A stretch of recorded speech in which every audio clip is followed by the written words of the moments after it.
Hi everyone, it's TJ. Welcome back to New Zealand Mysteries. If you're new, welcome to New Zealand Mysteries.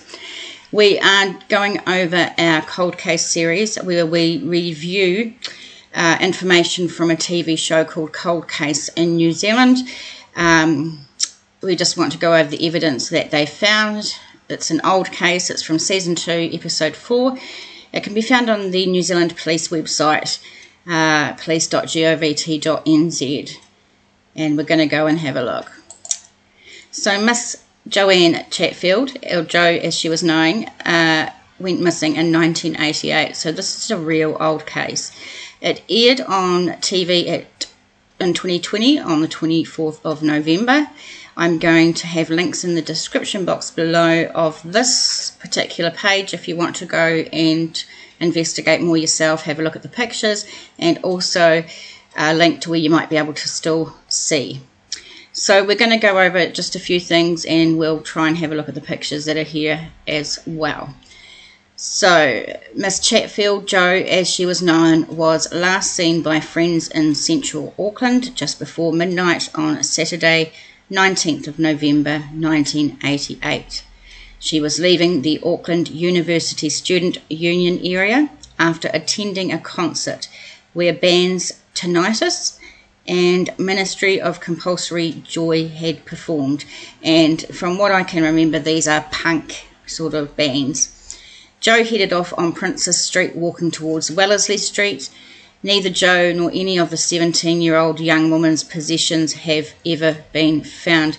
Now we'll take a bit of a closer look at this, and these aren't the best pictures, so you know, if you want to investigate further you might want to try and get the pictures a bit bigger.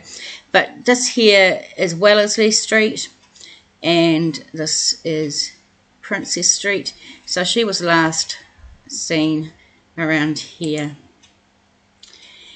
Jo was reported missing the following day by her mother, but unfortunately the case was treated as a runaway teenager and the overwhelming sentiment was that she would turn up in a few days.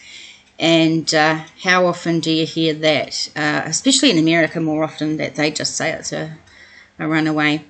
The teenager identified with the punk rock scene and would often be seen sporting a mohawk, which frequently changed colour, fishnet stockings and a leather studded collar.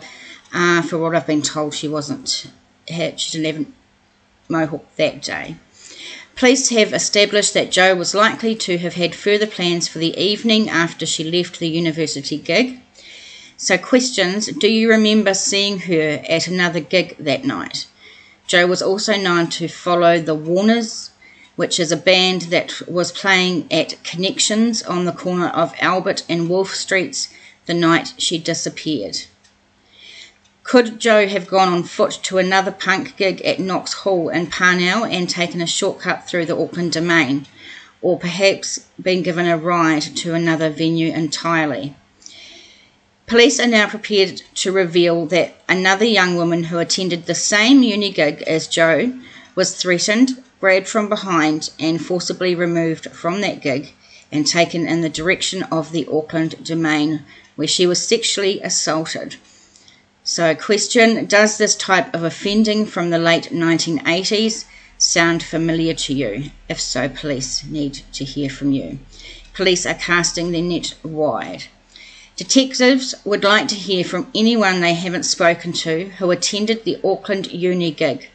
They would also like to hear from anyone who may have gone to other punk rock gigs the night Jo went missing. And finally, they would like to hear from anyone who has any information about sexual assaults at Auckland music gigs in the late 80s. So if you do remember anything or you went through anything, these are the places where you can call. So you can always go into Crimestoppers, 0800 555 111, always anonymous, 0800 cold case, 0800 2653 2273. You can call police or 105 or go to your local police station.